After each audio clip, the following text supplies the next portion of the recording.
கதறல் கேட்டிடுதே.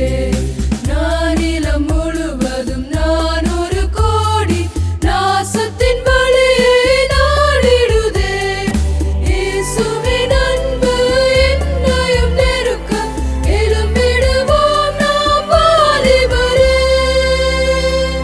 எழும்பிடுவோம் நாம் வாலிபரே. அன்புக்குள்ளே ஆண்டவரும் மீட்பருமாகிய கிறிஸ்துவின் நாமத்தில் உங்களை வாழ்த்துகிறேன். இந்த நல்ல நாளில் உங்களோடு நிற்பதில் ஆண்டவருக்கு நன்றி செலுத்துகிறேன். ஆண்டோடைய இரக்கமுள்ள கரம், அவருடைய கிருபையின் கரம், அவருடைய மன உருக்கத்தின் கரம் இந்த பகுதி முழுவதும் அசைவாடணும். ஒருவேளை இந்த சத்தம் எங்கெல்லாம் கேட்குதோ, யாருடைய உள்ளங்கள்லாம் இறங்குதோ, யாரெல்லாம் நம்பிக்கையோடு அவரை நோக்கி பார்க்குறாங்களோ அந்த மக்களுக்கு ஆண்டவர் விடுதலை கொடுக்கணும். ஒருவேளை ஐயா சொன்ன மாதிரி பெரிய மாநாடு, பெரிய கூட்டம்னா அதில் இருக்க மட்டும்தான். இந்த தெருமுனை கூட்டம் என்பது இந்த தெருவில் இருக்க அத்தனை வீட்டில் இருக்க மக்கள் காதுகளே இந்த சத்தம் விடும். நீ விசுவாசித்தால் தேவனுடைய மகிமை காண்பார். விசுவாசிக்கிறவன் ரட்சிக்கப்படுவான். எந்த மனிதன் விசுவாசத்தோடு ஆண்டவரை நோக்கி பார்க்கிறானோ அந்த மனிதனுக்கு ஆண்டவர் விடுதலை கொடுக்கும். ஆண்டவர் விசுவாசம் என்பது நம்பப்படுகிற உறுதியும் காணப்படாத நிச்சயம்.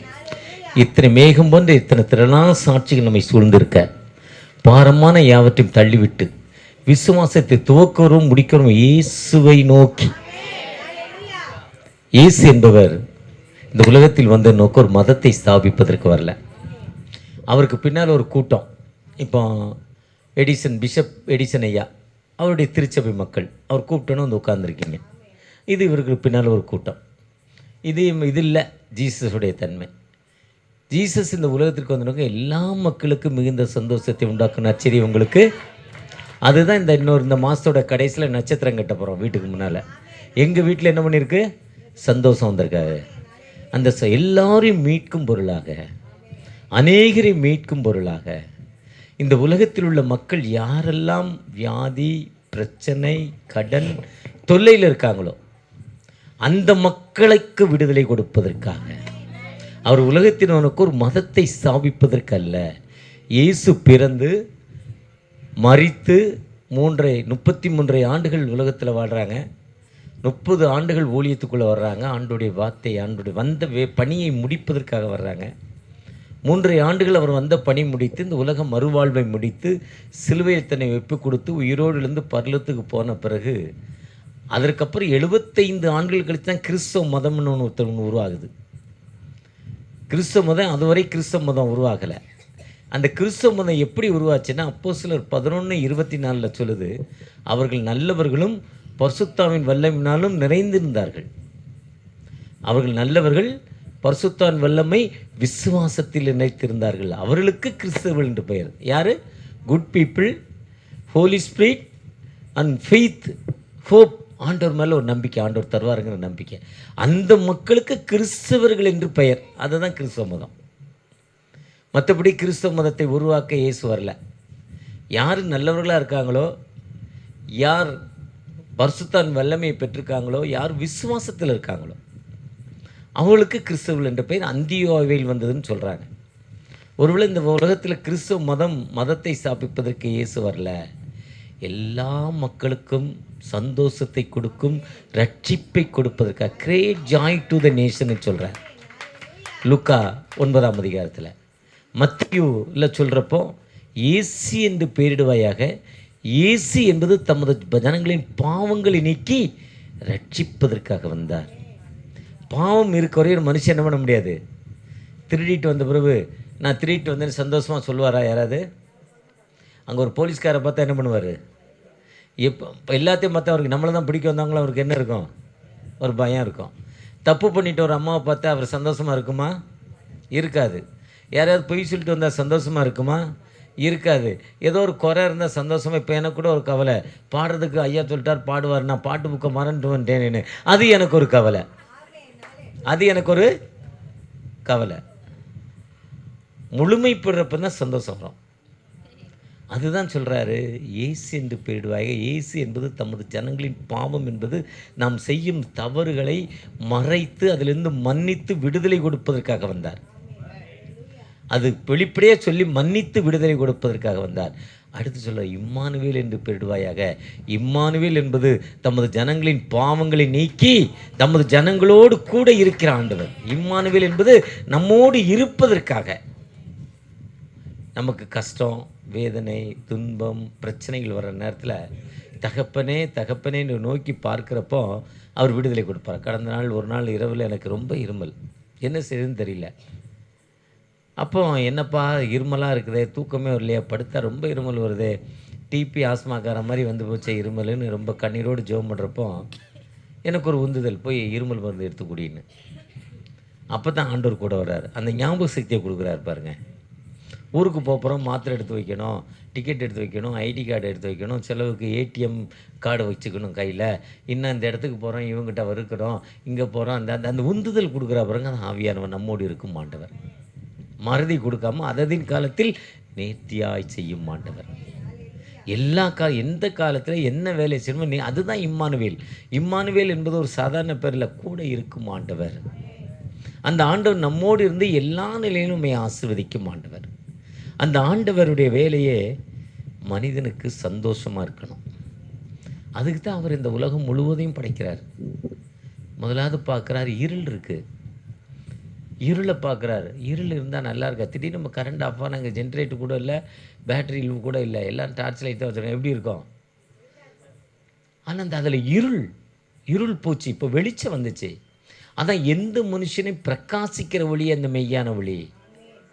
அவருக்குள் ஒளி இருந்தது, அந்த ஒளி மனுஷனுக்கு ஜீவனாய் இருந்தது.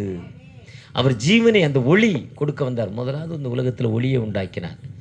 ஒளியை உண்டாக்குறோன்னே நிறைய தண்ணியாக இருக்குது, அந்த தண்ணியெல்லாம் போய் தள்ளி போங்கிறார். தண்ணியெல்லாம் தள்ளி போட்டு நிலத்தை உருவாக்குகிறார். நிலத்தை உருவாக்கின ஆண்டவர் சுவாச மனிதனுக்கு காற்று, ஆக்சிஜன் ரொம்ப முக்கியம்னு ஆக்சிஜனை கொடுக்குறார். ஆக்சிஜன் உருவாக்குறார். அதுக்கு தான் மரம், செடி, கொடிகளை உருவாக்கிறார். மரம், செடி, கொடி இந்த உலகத்தில் இருக்கணும்னா நீர் வேணும், தண்ணீர் வேணும். அதுதான் நீர்நிலைகள், ஆறுகளை உண்டாக்குகிறார். ஆறுகள் மூலம் நீர் அந்த மரத்தில் போய் தண்ணி விடுறப்போ அந்த மரத்தில் கொய்யாப்பழம் வருது, மாம்பழம் வருது, சப்போட்டா பழம் வருது, ஆரஞ்சு பழம் வருது, பலாப்பழம் வருது, என்ன வாழைப்பழம் வருது, என்னென்ன பழங்களோ அத்தனை பழங்கள், அத்தனை வேப்பங்காய் வருது, எல்லா காயும் வருது. அவரைக்காய் வருது, வெண்டைக்காய் வருது, எல்லா காயும் வருது. இதுதான் மனிதனுக்கு உணவு. இதெல்லாம் உருவாக்கிட்டு தான் மனுஷன் உருவாக்கினார். ஏன்னா மனுஷன் அதெல்லாம் இல்லைன்னா என்ன பண்ண முடியாது? சாப்பாடு இல்லைன்னா.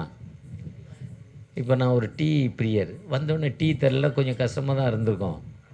இது ஒரு சந்தோஷம் தானே. என்ன கொஞ்சம் சக்கரை போட்டு கொடுத்துட்டாங்க, எனக்கு வில்லியம்ஸுக்கு தான் கலட்டா, என்ன சக்கரை போட்டு கொடுத்துட்டாங்களே ஐயா, இது கொஞ்சம் கஷ்டப்பட்டு தான் இருந்தாலும் குடிச்சிட்டோம். உடலை மனுஷன் தானே உள்ளே ஊற்றிட்டோம், பரவாயில்ல பார்த்துக்கலாம். குப்பை தொட்டியில் கொண்டு எல்லாத்தையும் போடுற மாதிரி வயிற்றுக்குள்ளே போட்டுக்கிட்டோம். என்ன நம்ம வயிறு ஒரு குப்பை தொட்டி தான். குப்பை தொட்டி எறாவை போடுற வேண்டாம், மீனை போடுற வேண்டாம், மட்டன் போடுற வேண்டாம், இல்லை காயை போடுற வேண்டாம்னு குப்பை தொட்டி சொல்லுதா? எதை போட்டாலும் வாங்கிக்கிது. அதே மாதிரி தான் நம்ம வயிறு எதை போட்டாலும் வாங்கிக்கிடும். ஆப்பம் சாப்பிட்டாலும் வாங்கிக்கிடும், பீஃப் சாப்பிட்டாலும் வாங்கிக்கிடும். ஆனால் எல்லாத்தையும் உருவாக்கிட்டு மனிதனை கண்டுபிடிச்சார். எல்லாத்தையும் உருவாக்கி எப்படி அந்த டேஸ்ட்டு, ஆண்டவருடைய டேஸ்ட்டு பாருங்கள். ஆனால் இன்றைக்கி மனுஷன் பாருங்கள், இந்த பூமி இல்லாமல் 9 கோள்கள் நம்ம உலகத்தில் இருக்குது. ஏதாவது ஒரு கோளுக்குள்ளே போய் நம்ம கொடியை நட்டிடலான்னு போராடி தான் பார்க்கான். காற்று இங்கேருந்து கொண்டு போகிறான். அங்கே உணவு இல்லை. இங்கே உணவு இல்லாமல் 3 மாதம் ட்ரைனிங் எடுக்கிறார். சாப்பிடாம இன்சுலின் மூலம், உணவு ஊசி மூலம் மாத்திரையை போட்டுக்கிட்டு உணவும் வராது, உள்ளேயும் போகாது, வெளியும் வராது. ட்ரைனிங் ஆகிட்டு போகிறான் 3 மாதம். ஏன்னா அங்கே வாழக்கூடிய தன்மை இல்லை. அந்த தன்மை தான் இந்த உலகத்தில் இருந்துச்சு. அந்த தன்மை தான் இந்த உலகத்தில் இருந்தது. அப்போ ஒரு படைப்பு எப்படி காணப்படுது பாருங்க. அந்த படைப்பு, இந்த படைப்பு அவனால் மனுஷனால் உருவாக்க முடியல. ஏன்னா மனுஷன் ஒரு மரத்தை உருவாக்க முடியல. அந்த மரத்துக்கு தேவையான தண்ணீரை உருவாக்க முடியல. கொஞ்ச நாள் நம்ம ஊரில் மழை இல்லை. முதலமைச்சர் எம்ஜிஆர் காலத்தில் ரொம்ப தண்ணி கஷ்டம். ஃபாரின்லேருந்து கொண்டாந்து அந்த மேகம் வரப்போ ஒரு குச்சை போட்டாங்க, அதனால் மழையை வர வச்சாங்க. அது ரொம்ப கஷ்டம். ஆனால் முடியல. மழை யாரால் கொடுக்க முடியும்? எரேமியா 14:22 சொல்லுது, ஆட்டுக்கும் மாட்டுக்கும் நீ கல்யாணம் பண்ணுறதால மழை பெய்யாது. கடவுளால் மட்டும்தான் மழை என்ன பண்ண முடியும்? கொடுக்க முடியும். அவர் சொன்னாதான் நடக்கும், அவர் சொன்னாதான் நிற்கும். வானவில் வந்தால் மழை நின்றோம், ரெயின்போ. அவர் கையை காட்டினா நடக்கும். அதான் எலியா, நம்மை போல ஒரு பாடுள்ள மனுஷனாக இருந்தும் யாக்கோபில் சொல்கிறாங்க 4ஆம் அதிகாரத்தில் 2ஆம் அதிகாரமாக 4ஆம் அதிகாரமாக தெரியல. யாக்கோப் நம்மை போல் பாடுள்ள மனிதான அந்த எலியா என்ன பண்ணுறாரு, ஆகாப் ராஜா பார்த்து, அப்பா வண்டியில் ஏறு, உள்ளங்கை இளவு மேகம், இவ்வளோ தான் மேகம் வருது, 3 வருஷம் மழை இல்லை, தண்ணி இல்லை, பரவாயில்ல, நீ வண்டியில் ஏறி வீட்டுக்கு போ, இப்போ மழை பெய்ய போகுதுன்னாரு. அவன் போய் அப்படி வண்டியில் ஏறி வீட்டுக்குள்ளே இறங்க வந்து உள்ளங்கை மேகம் வந்து தண்ணி ஊற்றிருச்சிங்க மழை. நம்மை போல் நம்ம சொன்னால் என்ன பண்ணோம்,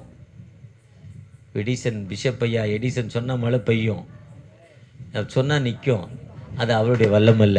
அவர் முழங்காலில் நின்றுட்டு ஆண்டவரை நோக்கி பார்த்து வந்து தான், தகப்பனே எனக்கு மழையை தாங்கன்னா மழை வரும், தகப்பனே மழை வேண்டானா நிற்கும். எந்த மனிதன் ஆண்டவரை நோக்கி பார்க்கிறானோ இதுதான் உலக பிரகாரமான ஒரு சந்தோஷம். ஒரு பாஸ்டர் ஒரு இடத்துக்கு ஊழியத்துக்கு போனவர் நல்ல ஊழியம் பார்த்தார். அங்கே ஏற்கனவே ஒரு மந்திரவாதி இருந்தார், அவர் தான் தலைவர்.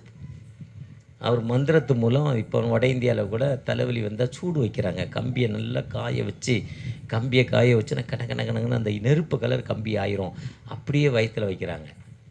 வயிற்று வலிக்கு தலையில் வைக்கிறாங்க. இன்றைக்கும் நடந்துக்கிட்டு இருக்கு.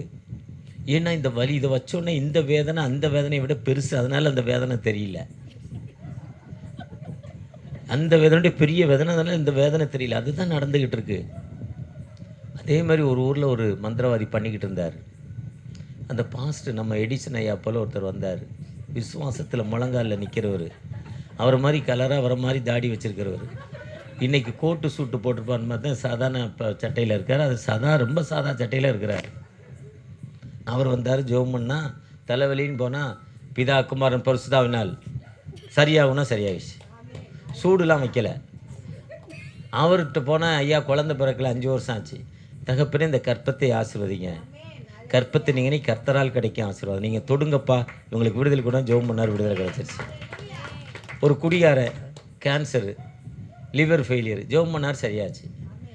இப்போ அந்த மக்கள் அந்த மந்திரவாதிகிட்ட போல இந்த பாஸ்டர்கிட்ட வந்துட்டான். இப்போ மந்திரவாதி வருமானம் கெட்டு போச்சு. அந்த மந்திரவாதி வருமானம் கெட்டு போனோன்னு அவன் பார்த்தேன், என்னடா இந்த கிறுக்கு பையன் வந்தப்பறம் நம்ம போச்சுன்னு ரொம்ப மோசமாக ரொம்ப இருக்கான். அப்போ ஒரு நாள் இந்த பாஸ்டர் இதே மாதிரி ஒரு தெருமுனை கூட்டம் வச்சார். மாதம் ஒரு தடவை வைப்பார், சும்மா இருக்க மாட்டார். சும்மா இருந்தால் பிசாசு வந்துடுவான். அதுக்கு தான் சொன்னார், அவர் பாட்டில் நீங்கள் கையை தூக்கலாம், யாரும் வந்து பக்கத்தில் உட்காந்துக்கிடுவா, நீ தூங்கிட்டேன்னா அவன் முழிச்சிருவான். அப்போ நீ என்ன பண்ணக்கூடாது, அதுக்கு தான் உங்களை ஒர்ஷிப்புக்கு எழுப்பி விட்டார். அப்படி அதான் என்ன நம்ம என்ன பண்ணேன்னா துதிக்கலைன்னா. அதே மாதிரி இந்த பாஸ்டர் திருமண கூட்டத்தை நடத்திக்கிட்டே இருந்தார். ஒரு நாள் கூட்டம் போட்டார், மழை வந்துட்டு மேகம் வந்துச்சு. அந்த எலியா காலத்தில் வந்த மேகம், கருன்னு மேகம் வருது. அந்த பாஸ்டர் ஜெபம் பண்ணுறார், ஆவியானவரே பாட்டுங்க ரொம்ப ஜெபம் பண்ணார். ஆனால் கருன்னு மேகம் வந்தது. கருன்னு மேகம் வந்து மேகம் நிற்கவே இல்லை, மழை வந்துச்சு. மழைக்கு இடி மின்னல் அடி விளாசுது மழை. இப்போ இந்த ஊழியக்காரர் நம்ம எடிசன் ஐயா மாதிரி கோச்சிட்டு கிளம்பிட்டார். எதுக்கு கிளம்பிட்டேன்னா, என்னப்பா நான் கூட்டத்தை போட்டேன், மேடை போட்டேன், பேனர் வச்சேன், போஸ்ட் ஓட்டினேன், இந்த மக்களெல்லாம் அந்த தெருவுலேருந்து இந்த தெருவுக்கு வர வச்சேன், நீ இப்படி நிப்பாட்டம் போனால் என் மேலே இருக்க நம்பிக்கை மக்களுக்கு போயிடும், நீ மோசமான கடவுளாக இருக்க, அதனால் நான் உன் ஊழியமே எனக்கு வேண்டாம், அதனால் நான் அதை விட்டுட்டு போயிடுறேன்னார். விட்டுட்டு போயிட்டார். கோச்சிக்கிட்டு இங்கேருந்து சென்ட்ரல் ஸ்டேஷன் பக்கத்தில் போய் படுத்துட்டார். அந்த சென்ட்ரல் ஸ்டேஷன் பிளாட்ஃபார்மில் படுத்து தூங்குறார். ரொம்ப வேதனையில். சட்டை வெள்ளை சட்டை அழுக்காகி போச்சு, அந்த காக்கி பெண்டை விட்டு அழுக்காகி போச்சு, ரொம்ப கரியாக இருக்குது, வருத்தமாக சாப்பிடல, பசியில் தூங்கிட்டு இருக்கு, ரொம்ப ஒரு மாதிரி இருக்கிறார். அப்போ இந்த பின்னால் இருக்கிற மாதிரி ஒருத்தர் கருப்பாக இருக்கார் பாருங்க, இவரை மாதிரி ஒருத்தர் போய் அவரை எழுப்புறார். அப்பா எழுந்துரு, சாப்பிடு, கோவமாக இருக்க, எதுக்கு போயா. அந்த எலியா சொல்கிறார், 400 பேரை கொல்றாரு. கொன்ன பிறகு அந்த அகாபேல் அம்மா வந்து திட்டினவுடனே போதும் ஆண்டவரே வாழ்ந்ததுன்னு கோச்சிட்டு போயிடுவான். ஆற்றங்கரைக்கு போனால் அங்கே ஒரு துண்டு இறைச்சி கிடைக்கும். பிறகு 40 நாள் நடப்பான். அந்த விதவை வந்து 3 வருஷம் தோசை கொடுக்கும். போதும் ஆண்டவனே கோச்சிட்டு போகிற மாதிரி கோச்சிட்டு போய் போதும் வேண்டாம்ப்பா இடத்த காலி பண்ண போன அவனை திட்டேன், சாப்பிடியா, எதுக்கு இப்போ பிரச்சனை என்னன்னு கேட்குறாரு இவர். அப்போ அவர் சொல்கிறாரு, இது என்ன கடவுளை நம்பி போனேன், நல்லா ஹீலிங் இருந்தது, மிரக்கிள்ஸ் நடந்தது, மக்கள்லாம் எனக்கு பார்த்து தோற்றணும் சொன்னாங்க, ரோட்டில் உட்காந்தவங்களாம் என்னை பார்த்து எழுந்து நின்னாங்க, முக்காடு போட்டாங்க, எல்லாம் வணக்கம் சொன்னாங்க. ஒரு நாள் மீட்டிங் போட்டுக்கிட்டே இருந்தேன். ஒரு நாள் மீட்டிங்கில் இதே மாதிரி மீட்டிங்கில் திடீர்னு மழை வந்துச்சு. நான் கடவுளை பார்த்து ஜெபம் பண்ணேன். கடவுள் என் ஜெபத்தை என்ன பண்ணலை, கேட்கலை. நான் எவ்வளோ தூரம் ஜெபம் பண்ணேன், நிப்பாட்டு கடவுளே, 5 நிமிஷம் நிப்பாட்டியிருக்கலாம். எலியாக்கு நிப்பாட்டினார்ல, மழை பெய்யாது படா ஊர்லன்ட்டார். மழை பெய்யல நடந்திருக்கு. நான் கூட எத்தனையோ மீட்டிங்கில் தகப்பனே ஒரு 1/2 மணி நேரம் நிப்பாட்டித்தாங்க, 1/2 மணி நேரம் கழிச்சு கொடுங்கன்னா கொடுத்துருக்குறாரு. அதுதான் ஆண்டவுடைய வேர்டு, ஆண்டவுடைய வார்த்தை. அதே மாதிரி சொல்லலைன்னா அப்பான்னு சொன்னார், அன்னைக்கு மழை இல்லைன்னா இன்னைக்கு செத்து சுண்ணாம்பாயிருப்பானார். என்னையா சொல்கிறேன், நான் தான் அந்த ஊரில் இந்த மந்திரவாதி. இவர் சொல்கிறாரு, நான் தான் அந்த ஊரில் மந்திரவாதி, உன்னை கொல்றதுக்காக நீ இங்கேருந்து பேசுகிற அந்த மொட்டை மாடியிலேருந்து துப்பாக்கி வச்சு நீ சுடுறதுக்கு கரெக்டாக நீ நின்று பேசுகிறத குறி பார்த்துக்கிட்டு இருக்கேன்.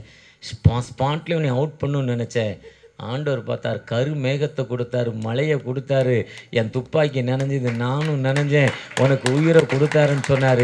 ஒருவேளை ஆண்டோடைய சித்தை என்பது எதுவுமே இல்லாமல் ஆண்டோடைய சித்தை நடக்காது. அப்படிப்பட்ட உயிருள்ள ஆண்டவர். ஏன்னா ஆண்டவர் மனிதனுக்கு சந்தோஷமான வாழ்வை கொடுப்பதுக்கு தான் உலகத்தில் வந்தார். அந்த யாக்கோபு 4ஆம் அதிகாரம் கடைசி தான் நம்மை போல பாடுள்ள மனிதன் எலிவா ஜெபம் பண்ணுறப்போ ஆண்டவர் செபத்தை கேட்டார். அதே மாதிரி இன்னைக்கு இந்த உங்களுடைய துக்கத்தை ஆண்டவர் சந்தோஷமாய் மாற்றுவதற்கு இந்த இடத்துல வந்திருக்கிறார். ஆண்டோடைய வந்ததின் நோக்கமே நமக்கு விடுதலை கொடுப்பதற்காக, நமக்கு வாழ்வு கொடுப்பதற்காக, ஒரு மதத்தை ஸ்தாபிப்பதற்கல்ல.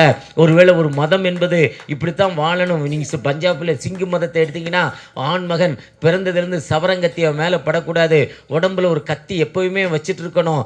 அதுதான் அதனுடைய மதத்துடைய கட்டுப்பாடு. இன்னொரு மதத்துடைய கட்டுப்பாடு இப்படித்தான் இருக்குன்னு சொல்லுது, இன்னொரு மதத்துடைய கட்டுப்பாடு இப்படித்தான் இருக்குன்னு சொல்லுது. ஆனால் என்னுடைய மதம், நான் நேசிக்கிற கிறிஸ்துவ மதம் என்பது கட்டுப்பாடு என்பது உன் கர்த்தராகிய ஒருவரே, நீ உன்னிடத்தில் அன்பு கூறுவதோல பிறனிடத்தில் அன்பு கூறுகிற கட்டளை தவிர வேறொரு கட்டளையே இல்லை. இந்த ஒரு கட்டளை நீ பிடிச்சாலே ஆண்டவர் உனக்கு சந்தோஷத்தை கொடுக்கும் ஆண்டவர். ஏன்னா அவர் அன்புள்ள ஆண்டவர். அந்த அன்புள்ள ஆண்டவர் நமக்கு அன்பை கொடுப்பதற்காகவே இந்த உலகத்திற்கு வந்தார். அவருடைய சந்தோஷத்தை, என்னுடைய சந்தோஷத்தை உங்களுக்கு வைத்து போகிறேன்னு சொல்றாரு. என்ன சொல்றாரு? என்னுடைய சமாதானத்தை உங்களுக்கு கொடுக்கிறேங்கிறார். My peace with you I give யூங்கிறார். நான் சமாதானம், அந்த சமாதானம் உனக்கு தர்றேன். கவலைப்பட சொல்லலை. கவலைப்படுற என்பது நம்ம தேவையில்லாமல் இந்த கலர் சட்டை போட்டால் இப்படி இருக்குமா, இந்த கலர், நான் இன்றைக்கி ஒரு 3 ட்ரெஸ் எடுத்து போட்டு பார்த்தேன், அது நமது கவலை. ஆண்டுடைய கவலை அது இல்லை. எனக்கு அதிதின் காலத்தில் நேர்த்தியாய் செய்திருக்கிறார். நமக்கு என்ன எப்போ வேணுமோ அப்போ கொடுக்குற ஆண்டவர். சந்தோஷம் பொங்குதே, சந்தோஷம் பொங்குதே, சந்தோஷம் என்னில் பொங்குதே. அல்லேலூயா, இயேசு என்னை ரட்சித்தார், முற்றும் என்னை மாற்றினார், சந்தோஷம் என்னில் பொங்குதே. சத்சத்தில் சோதித்திட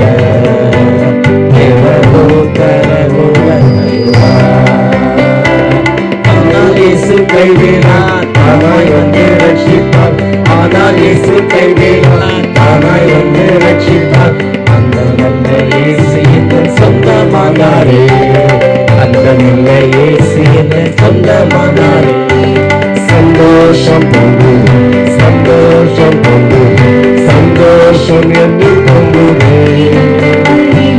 இயேசு என்னை ரட்சிப்பார், முற்றும் என்னை மாற்றினார், சந்தோஷம் என்னில் பொங்குதே.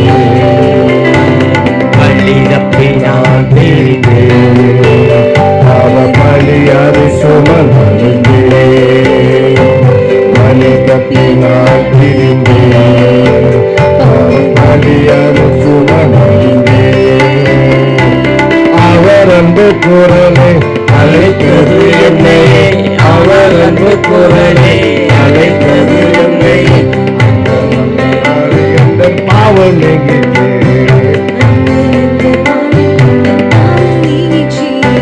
சந்தோஷம் பொங்குதே, சந்தோஷம் பொங்குதே, சந்தோஷம் என்னில் பொங்குதே. அல்லேலூயா, இயேசு என்னை ரட்சித்தார், முற்றும் என்னை மாற்றினார், சந்தோஷம் என்னில் பொங்குதே. இந்த சந்தோஷம் என்பது மளிகை கடையிலையோ டிபார்ட்மெண்ட் ஸ்டோர்லேயோ இல்லை கொரோமாங்கிற டாட்டாவுடைய பெரிய கடையிலையோ இல்லை ரிலையன்ஸுடைய டிஜிட்டல் ஷோரூம்லேயோ சந்தோஷம் வாங்குறதில்ல, துக்கமும் அங்கே போய் வாங்குறதில்ல. ஒருவேளை ஒரு டிவி வாங்கிட்டா ஒரு சந்தோஷம் வரும்னு நினைக்கிறோம், ஒரு ஐஃபோன் வாங்கிட்டா சந்தோஷம் வருதுன்னு நினைக்கிறோம், ஒரு ஐபேடு வாங்கிட்டா சந்தோஷம்னு நினைக்கிறோம், இல்லை ஒரு கார் வாங்கிட்டா சந்தோஷம்னு நினைக்கிறோம். ஆனால் எதுலையுமே அந்த முழுமையான ஒரு சந்தோஷம் இல்லை. பொருட்கள் கூட கூட நமக்கு துக்கம் கவலையும் அதிகமாகிக்கிட்டு இருக்கு. ஏன்னா ஒன்று சேஃப்டி பண்ணணும். இப்போ நான் ட்ரெயினில் வருவேன், அடிக்கடி கொஞ்சம் கவலையாக தூங்குவேன். ஏன்னா காரணம் செல் இருக்குது, எங்கே வச்சாலும் தூக்கிடுவான்.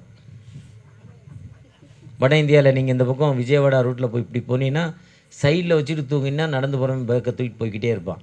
ஒன்றும் கேட்க முடியாது, யாருக்கும் தெரியாது. அவர் உரிமையாளர் கேட்டால் அந்த மொழி தெரிஞ்சால் சண்டை போடலாம். அதே மாதிரி பொருள்கள் அதிகமான நம்முடைய சந்தோஷம் குறையுது.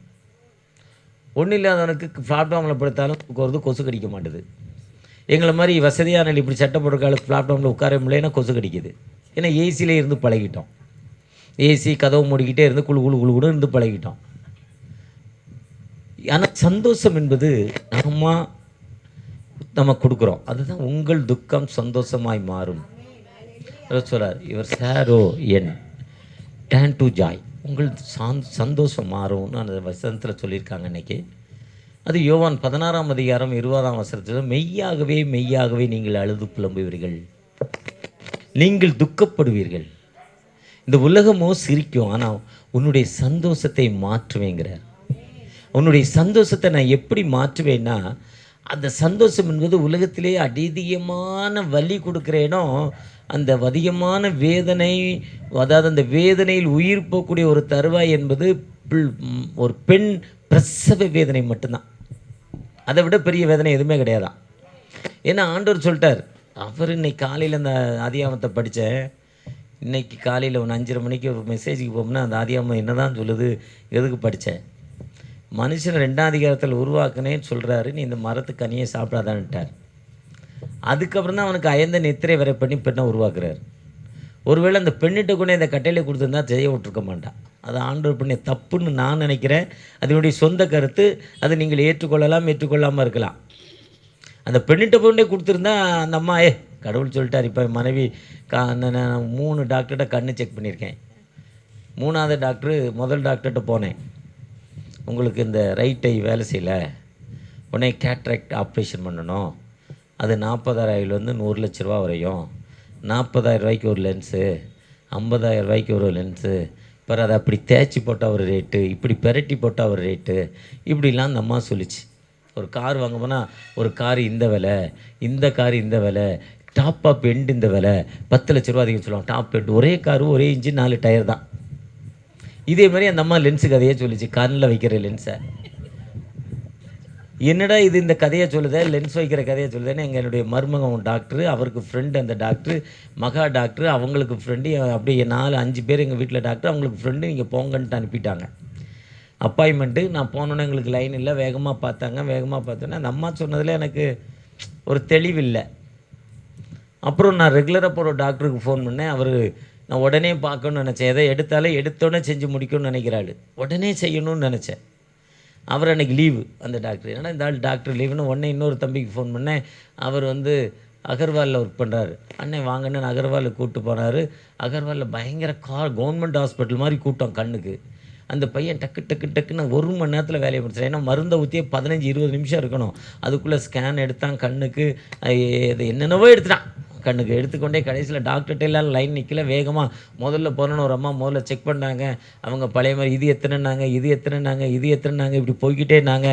சரின்னு அந்த அம்மா ஒன்று எழுதி கொடுத்து டாக்டர்கிட்ட அனுப்பிச்சு அந்த அம்மா ஒரு டாக்டர்மா சொல்லிச்சு, ஐயா உங்களுக்கு கண்ணு பார்வை குறைஞ்சிட்டு கஷ்டம்தான்னு சொல்லிட்டு அந்த அம்மா சொல்லிவிட்டு ரொம்ப கூலிங்காக சொல்லி நீங்கள் போங்க, இன்னொரு டெஸ்ட்டெல்லாம் முடிச்சுட்டு என்ன வாங்கினாங்க.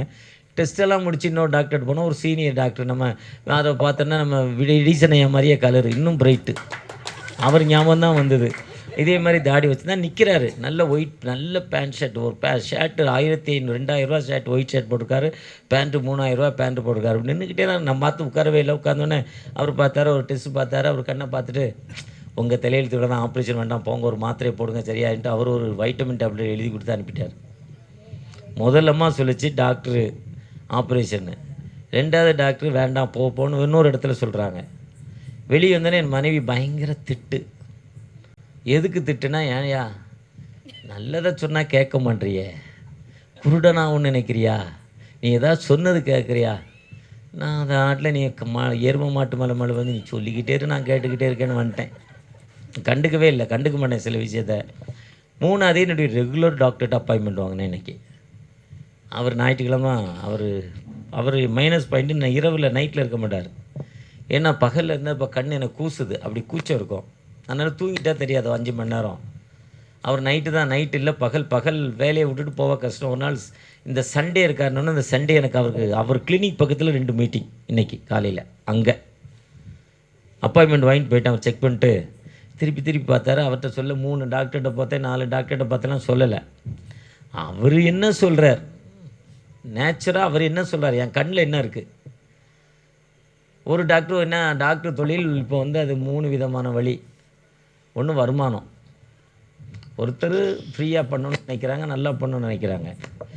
இன்னொருத்தர் வருமானத்துக்கு நினைக்கிறாங்க, வருமானம் வரணும் நல்லாவும் செய்யணுங்கிற ஒரு கூட்டம் இருக்குது. இன்னொரு கூட்டம் வருமானத்தை மட்டும் எதிர்பார்த்து எதனாலும் செய்கிறதுக்கு ஆயத்தமாக இருக்காங்க. இன்னொரு கூட்டம் வருமானம் இல்லை, இது ஒரு சேவை, காசு பின்னால் வரும். எவ்வளோ தான் விளக்கெண்ணெய் தான் இருக்கிறதுல திக்கு. மண்டையில் ஊற்றிக்கிட்டு ஒரு 10 லிட்டர் ஊற்றினாலும் மண்ணில் போய் உருண்டிங்கன்னா ஒட்டுறது மட்டும்தான் ஒட்டும். அப்படி லிஸ்ட்டு டாக்டரும் இருக்காங்க. ஆனால் டாக்டர்கிட்ட கொஞ்சம் விவரம், நான் ஒரு டாக்டர் சொன்னால் எப்போவுமே நம்புறதில்ல. 3ஆவது டாக்டர் என்னுடைய சொந்த டாக்டர்னு மாதிரி அவர்கிட்ட போனேன். அவர் எப்போ டெஸ்ட் பண்ணுறோ திரும்ப டெஸ்ட் பண்ணார். 3 தடவை மருந்து ஊற்றினார். பிறகு டெஸ்ட் பண்ணிவிட்டு உங்களுக்கு ஒரு 15 வருஷத்துக்கு முன்னால் ஒரு கேட்ராக் உள்ள இது எடுத்தமே, 15 வருஷத்துக்கு முன்னால் ஒன்று எடுத்தமே, அது இந்த ரிசல்ட் வச்சுருக்கீங்களா வீட்டிலன்னு கேட்டார். அப்போ தான் ஏதோ பிரச்சனை இவர் சொல்கிறாருங்கிறது இதுவரையும் அப்படி சொல்ல மாட்டார். லாஸ்ட் டைம் 2.5 வருஷத்துக்கு முன்னால் கொரோனாக்கு முன்னால் போனேன். அதுக்கப்புறம் போல் அதான் மைனஸ் பாயிண்ட் போயிருக்கணும். அப்போ சொன்னார், என் ஒய்ஃப் சொன்னாங்க, இவர் ஸ்வீட் சாப்பிடாருங்க, சாப்பிட வேண்டாம்னு சொல்லி விடுங்க என்ன அவர்கிட்ட அந்த அம்மாட்ட சொன்னார். ஏன்னா அவர் சொன்னார், கிறிஸ்மஸ் அன்னைக்கு தான் இவ்வளவு கேக்கு தான் சாப்பிடணும், 1 கிராம் தான் கேக்கு சாப்பிடணும் லைஃப்பில், அதுக்கப்புறம் கேக்கே சாப்பிடக்கூடாது வருஷத்தில் ஒரு தடவை. ஏற்கனவே சொன்ன டாக்டர் அவர் சொன்னார். அப்படி சொன்னோடனே என் ஒய்ஃபுக்கு ஸ்வீட்டு இவர் சாப்பிட்றாருன்னு சொன்னால் அவர் சொன்னார், டாக்டரு அவருக்கு ஒன்றும் பண்ணாச்சு கொடுங்கம்மா சாப்பிடட்டும்னார். அப்படி தான் சொன்னார், அவருக்கு ஒன்றும் பண்ணாதுமான்னு. அப்படி இப்படி கேட்டவுடனே திரும்ப இந்த தம்பி என் கூட வந்தார். அவரும் கண்ணுக்கு டெஸ்ட் பண்ணார். திரும்ப நான் அப்போ கேட்ட உடனே சொன்னேன், இதே மாதிரி இந்த இடத்துல நீங்கள் உங்கள் அப்பாயின்மெண்ட் உங்களுக்கு கிடைக்கல, கண்ணு டெஸ்ட் பண்ண இயற்கையாக போனேன், இவங்க ஆப்ரேஷன் சொன்னாங்க. அப்புறம் இந்த இடத்துக்கு போனேன், அவங்க வைட்டமின் டேப்லெட்டுன்னாங்க. இப்போ நீங்கள் என்ன சொல்கிறீங்கன்னு கடைசியாக கேட்டேன். உங்களுடைய கோரிக்கை என்ன, நீங்கள் என்ன சொல்கிறீங்க? அது ஒன்றும் இல்லை சார், இது ஏற்க தான் சார். உங்களுக்கு ஆப்ரேஷன் பண்ணாலும் ஒன்றும் ஆகாது, ஆப்ரேஷன் பண்ணாட்டாலும் ஒன்றும் ஆகாது. உங்கள் நிலைமை இவ்வளோ தான், இப்படி தான் இருக்கும், இதுதான் உங்களுக்கு லைஃப். கூடுமானவரை சுகரை டைட் பண்ணிக்குவாங்க. சொல்கிறப்பவே பக்கத்தில் என் ஒய்ஃப் கேட்டுக்கிட்டே இருந்தாங்க. அவர் சொல்லணும் முடிவுக்கு வந்துட்டு என் கூட காரில் வர்றாங்க. இந்த இவர் ஏதோ வாங்கிட்டு வந்தார், என் ஒய்ஃப் பிடிங்கிட்டாங்க, ஏய் சாப்பிடாதரா. இப்போ தான் பாயிண்ட்டுக்கு வந்திருக்கேன். டேய் சாப்பிடாத, டாக்டர் சொல்லியிருக்காரு நீ சாப்பிட்ற. அதே மாதிரி தான் அவர் அந்த லேடிகிட்ட சொல்லியிருக்கலாம்ல. கடவுள் லேடிகிட்ட போய் சொல்லியிருந்தா என்ன நடந்திருக்கும்? தப்பே நடந்திருக்காது. இப்படி கூட்டமே வேண்டாம், பாஸே வேண்டாம், ஒன்றுமே வேண்டாம். கடவுள் பண்ண தப்பு நான் நினச்சேன். பாஸ்ட் எப்படி நினைக்கிறாரோ தெரில, நீங்கள் எப்படி நினைக்கிறாரோ தெரில. அந்த ஆன்மை என்று சொன்னதால் அது என்ன, அதை வச்சு ஃபெயிலியர் ஆகிப்போச்சு. அப்போ தான் பாவம் வந்துச்சு. கீழ்ப்படியாமை உபே பண்ணலை. அந்த உபே பண்ணியிருந்தா பாவம் வந்திருக்காது. பாவம் என்பது கடையில் போய் விலைக்கு வாங்கிறது இல்லை, நம்முடைய கீழ்ப்படியாமை, ஆசை, மனிதனுக்குள்ள ஆசை. யாராவது சொல்லுவாங்க, சார் இவ்வளோ சொல்கிறீங்களே, நீ ஆனால் ஸ்வீட் சாப்பிட்றேன், நான் மனுஷன் தானப்பா.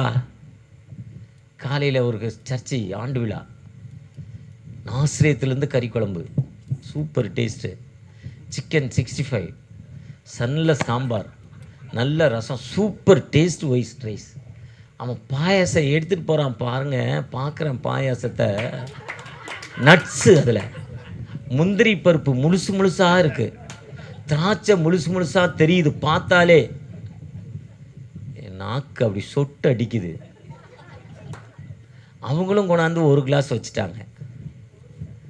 ஆமாம், எல்லாத்துக்கும் கொடுக்குமா, அண்ணே நீங்கள் ப்ரெஸ்ஸிங் யார் இன்னைக்கு சீஃப் கெஸ்ட், குட்டி ஒன்று பண்ணா ஜெபம் பண்ணிவிட்டு குட்டியை அனுபவிங்கிறான் அவன்.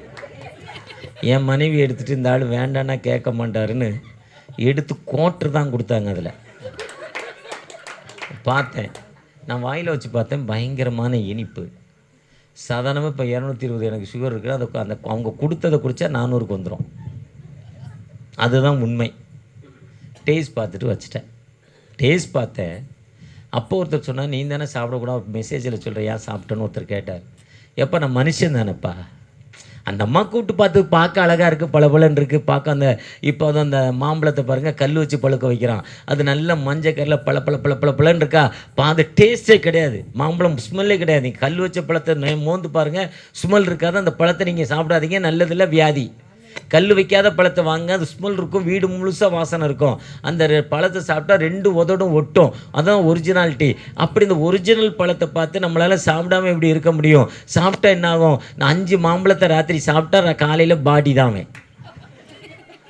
20 பலாப்பழம் சாப்பிட்டா காலையில் பாடி தான், மாற்று கருத்தே இல்லை. வயல் வளப்பழம் 5 சாப்பிட்டா காலையில் பாடி ஆயிடுவான், சுகர் பேஷண்ட்டு. கடவுள் நமக்கு ஞானத்தை கொடுத்திருக்கிறார். அப்போ ஆனால் நம்ம சந்தோஷம் என்பது கடையில் போய் வாங்குறது, நம்ம வாழ்க்கை முறையில் நம்ம அமைத்து கொள்ளும் தன்மை தான். ஒருவேளை நம்ம மாதத்தில் 10 நாள் 30 நாளில் 28 நாள் ரொம்ப டயட் கண்ட்ரோலில் இருப்பேன். எங்கேயாவது ஒரு நாள் வெளியூரில் போய் ஸ்வீட் டேஸ்ட் பார்த்துட்டேன்னா முடிஞ்சு போச்சு, 1 மாதத்துக்கு இறங்காது சுகர். ஏதாவது ஊரில் தெரியும் எனக்கு, இந்த ஊரில் நல்லா இருக்குது ஸ்வீட்னு. இப்போ பாவம் என்பது நம்முடைய ஆசை, கீழ்ப்படியாமை. ஒரு பையன் கீழ்ப்படியில் பாவத்தில் விழுந்துட்டான். அவனை போலீஸார் அரெஸ்ட் பண்ணாங்க. அரெஸ்ட் பண்ணி கொண்டே போலீஸ் ஸ்டேஷனில் விட்டோன்னு போலீஸ்காரங்க கேஸ் போட்டாங்க, கோர்ட்டுக்கு அனுப்புனாங்க. அவன் செய்த பாவத்திற்கு தூக்கு தண்டனை நிரூபிக்கப்பட்டுச்சு. கீழ்கோர்ட், மேல் court, sessions court, high court, supreme court. அதுக்கப்புறம் கருணை மனு, ஜனாதிபதி கருணை மனு 2 வருஷம். கருணை மனுக்கும் தூக்கு தண்டனை கன்ஃபார்ம் பண்ணிட்டாங்க. நல்ல பையன், சில நேரத்தில் கோபத்தில் ஒரு தவறு பண்ணதால் அவனுக்கு அந்த தண்டனை.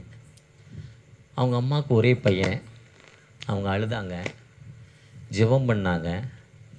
ஜெபம் பண்ணி அந்த கருணை மண்ணிட்ட திரும்ப அழுதுகிட்டே அந்த கண்ணீரோடு அந்த கருணை மண்ணை எழுதுனாங்க. தயவு செய்து என் மகனை விடுதலை பண்ணுங்க, எனக்கு ஒரு மகன் நல்லவன், தவற தெரியாமல் செஞ்சிட்டான்.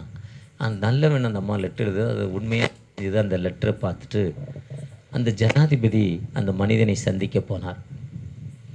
அந்த மனிதனை சந்திக்க போயிட்டு அந்த மனிதனை பார்த்து அந்த ஜெயிலில் பேசினார்.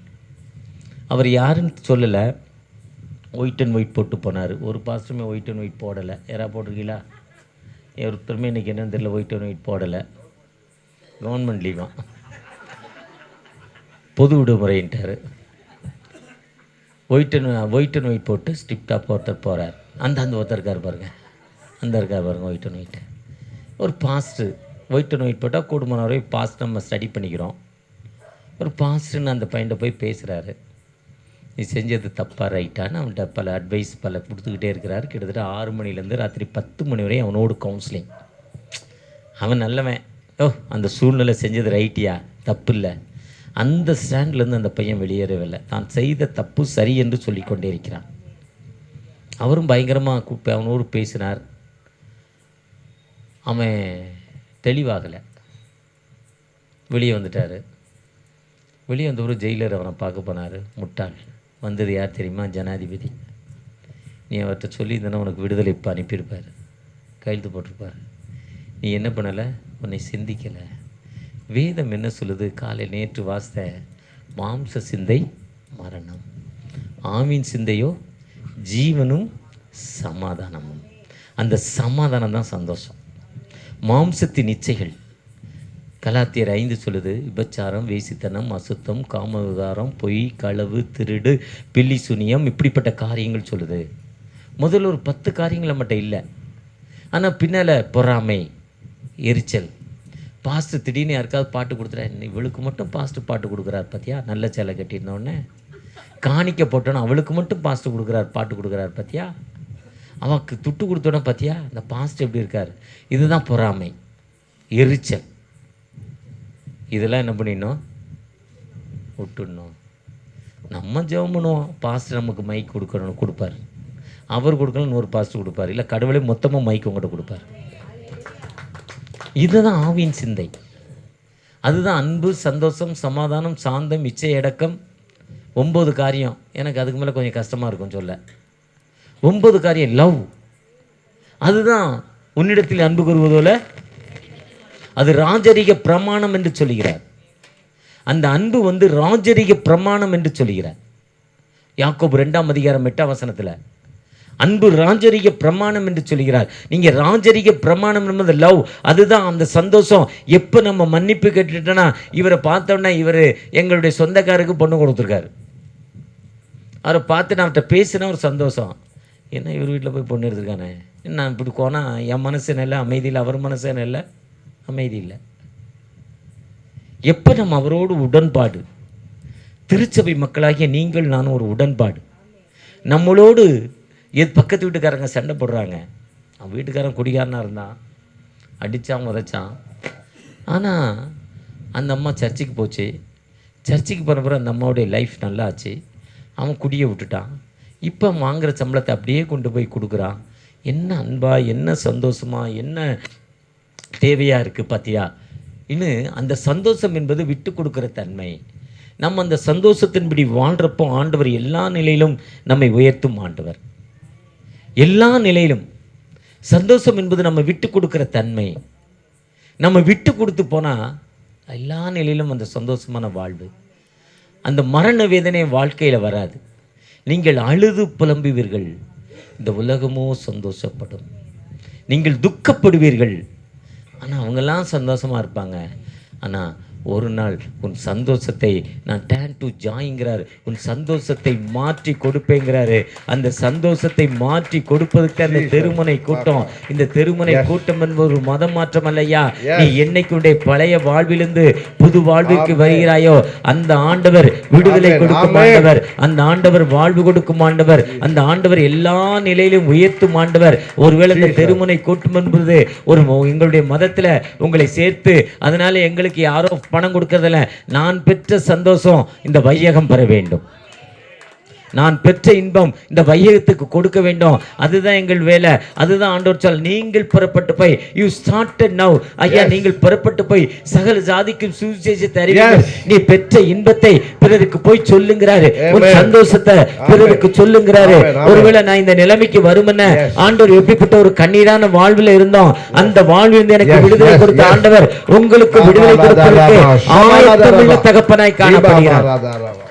தலைமுறை தலைமுறை தாங்கும் வினோத உலகமுன் தோன்றி ஒளியாத, தலைமுறை தலைமுறை தாங்கும் வினோத உலகமுன் தோன்றி ஒளியாத, ஆத்துமமே ஏந்தொழ வெள்ளமே சுனகிரங்கி உரிமை பாராட்டும்,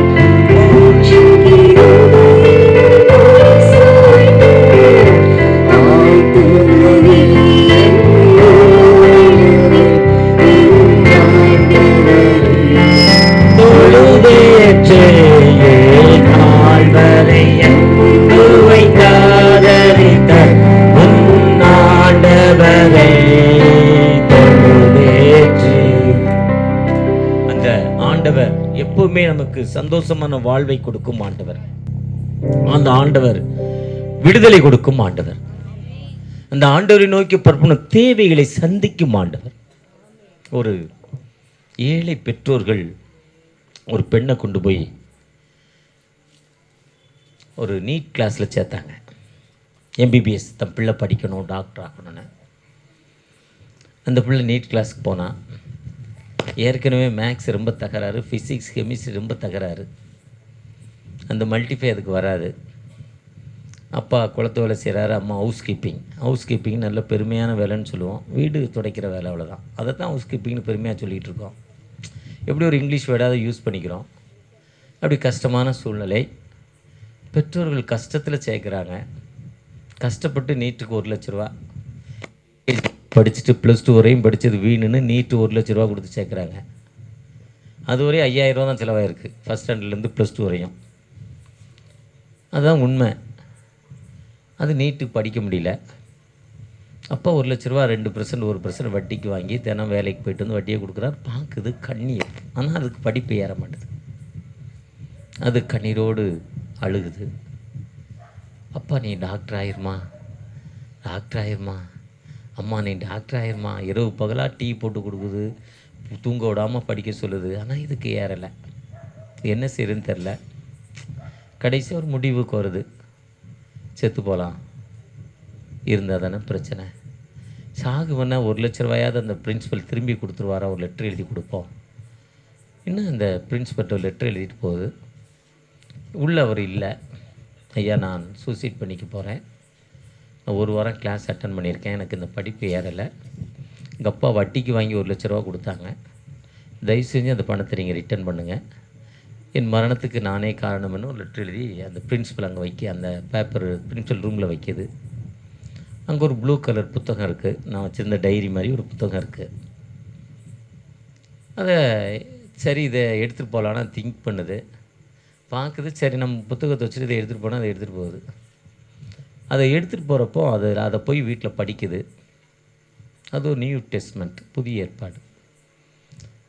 அந்த புதிய ஏற்பாடு அந்த யோவான் 16:20 அதுக்கு திறக்குது, அந்த வசனம் வருது. யோவான் 16:20 வாசிமா. மெய்யாகவே மெய்யாகவே நீங்கள் அழுது புலம்புவீர்கள், ஆனாலும்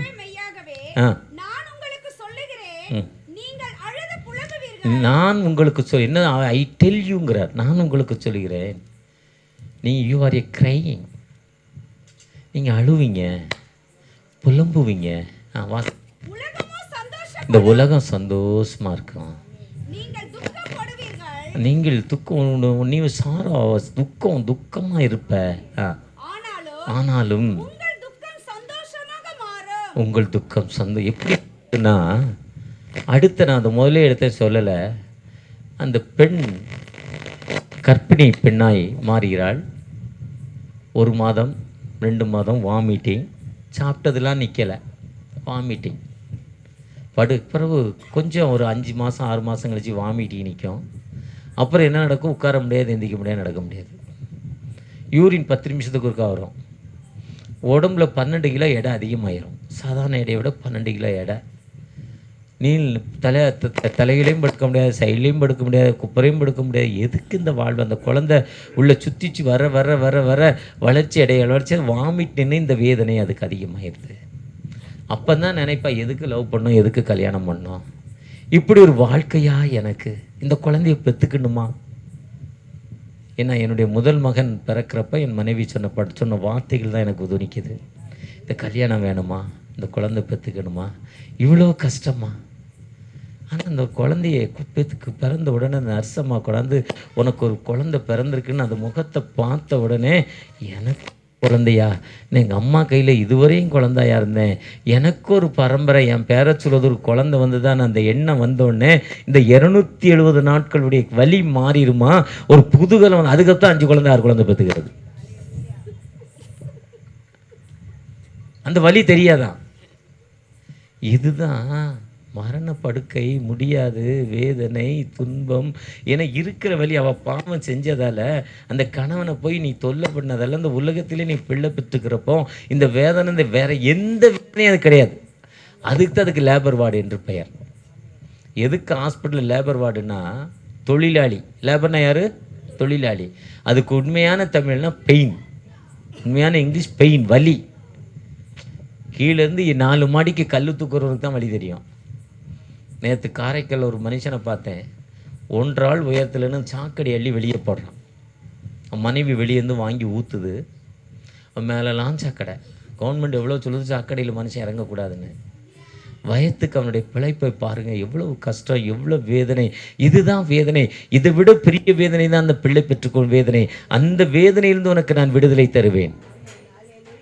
அந்த வேதனையிலிருந்து நான் உனக்கு விடுதலை தருவேன். அந்த குழந்தை பிறந்தவனுடைய துன்பமோ அதே தான். ஒரு குழந்தை பிறந்து எப்படி அந்த துக்கமாய் மாறி சந்தோஷமா மாறுதோ, அதே தான் இந்த பெண் என்ன பண்ணுது. இந்த வசனத்தை வாசித்தோன்னே அதுக்குள்ள ஒரு புதிய தெளிவு கிடைக்குது. ஏன்னா இந்த வசனம் என் கால்களுக்கு தீபமும் என் பாதைக்கு வெளிச்சமும். யோவான் 14:1 சொல்லுது, என்ன சொல்லுது? உங்கள் இருதயம் யூ நாட் அப்ரைட். உங்கள் இருதயம் ஒரி அபவுட், நீங்கள் கலங்க வேண்டாம்.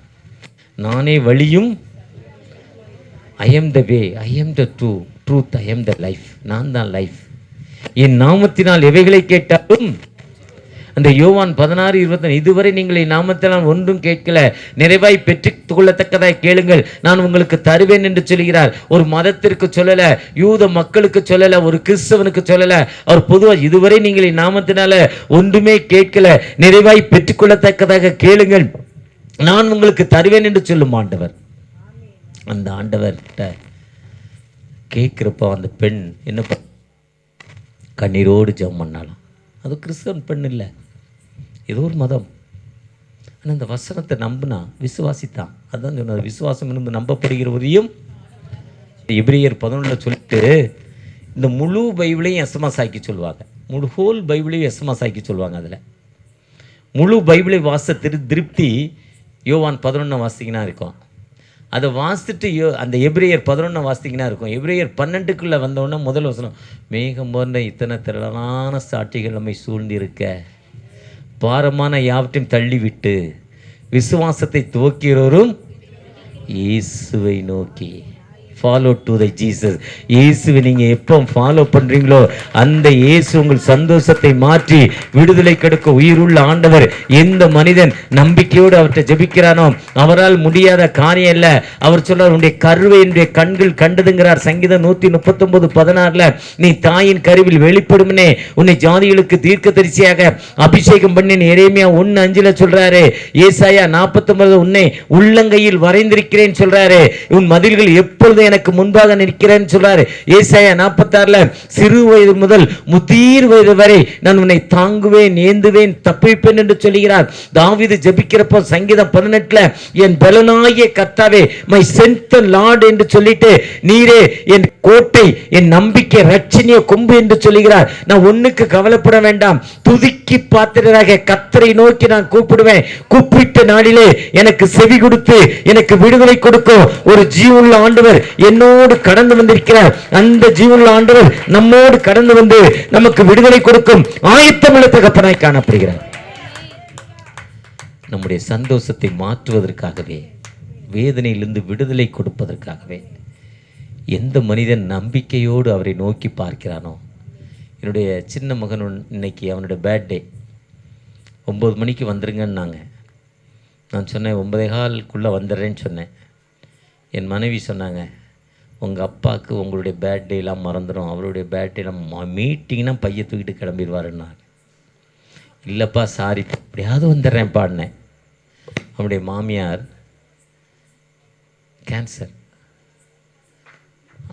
கேன்சர், முதல் பொண்ணு விஜிபியோடைய பேரன், பொண்ணுடைய வழி பேரன், பொண்ணுடைய மகளுக்கு எடுத்திருக்காரு அவங்க வீட்டில் முதல் பொண்ணை. ரொம்ப ஏழை அவங்க. இந்த ஜஸ்ட்டுக்கு கீழே உள்ள கேன்சர். என்கேஜ்மெண்ட் முடித்த நைட்டு வலி அட்மிட் பண்ணுறாங்க விஜயாவில். டெஸ்ட் கேன்சர், கீமோ கொடுக்குறாங்க. கீமோ கொடுக்குறப்போ அந்த அம்மா ஜெபம் பண்ணாங்களாம். கீமோ என்ன பண்ணுன்னா உடம்புல இருக்க உயிரணுக்களெல்லாம் சாகடிக்கும், தலையில் இருக்க முடி கொட்டும், உடம்புல இருக்க முடியெல்லாம் கொட்டிடும், இஞ்சி இஞ்சாக வலிக்கும் உடம்பு. ஒரு பிளட்டு இன்ஜெக்ஷன் போடுவாங்க வாரத்தில் 2 தடவை. அந்த பிளட்டு போட முடியாது, அவ்வளோ வலி, துடிப்பாங்க வலினால. அதை விட செத்து போகலான்னு என்ன வருமா. ஆனால் அந்த அம்மா சொல்கிறாங்க, கீமோ கொடுத்து ஒரு சாதாரண ஒரு முடி கூட கொட்டலையா அவங்களுக்கு, உடம்புல வலியே இல்லையா. அந்த கேன்சருக்கு ஒரு அறிகுறியே இப்போ இல்லை. அந்த அம்மா சொல்கிறாங்க, கடைசியாக இப்போ எங்களுடைய என் மகனுக்கு குழந்தை பிறந்து 10 நாள் அந்த அம்மாவுக்கு திரும்ப ப்ராப்ளம். ஒன் டே அட்மிட் பண்ணால் ஒரு டாக்டர் சொல்கிறார் அவங்க பையனை கூப்பிட்டு, உங்கள் அம்மா 1 வாரம் இருக்கலாம், ஆப்ரேஷன் கண்டிப்பாக பண்ணோம், ஆப்ரேஷன் பண்ணாலும் செத்து போவாங்க, பண்ணாட்டாலும் செத்து போவாங்க, நீ என்ன பண்ண போகிற. அவன் சொன்னால் 1 வாரம்.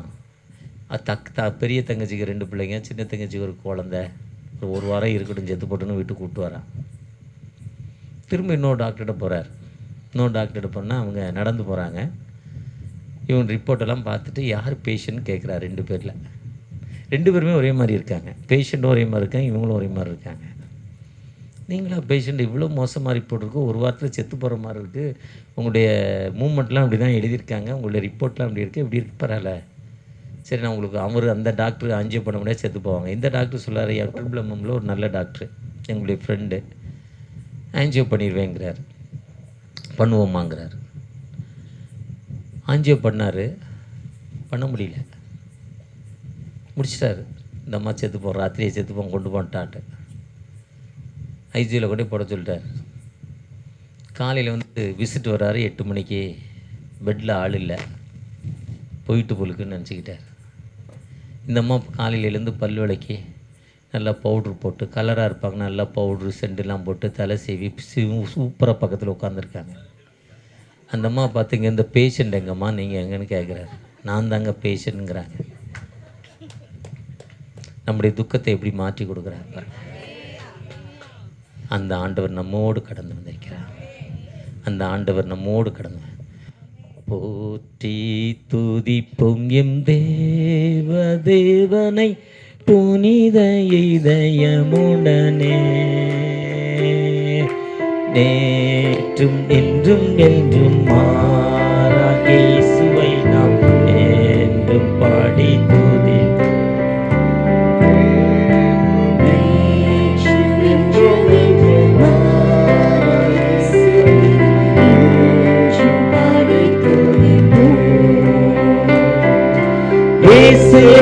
நாமமே நாமமே என் ஆத்துமாவின் கீதமே கீதமே, என் நேசரே சுவை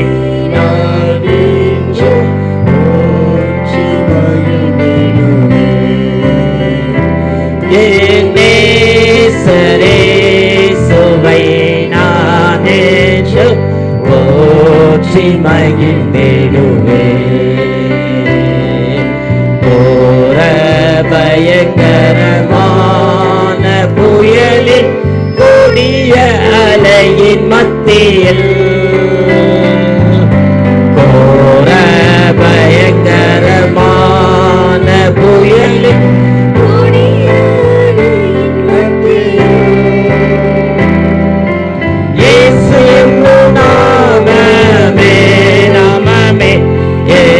ஆத்துமாவின் கீதமே கீதமே, என் நேசரே சுவை நானே போற்றி மகிழ்ந்திடுவே.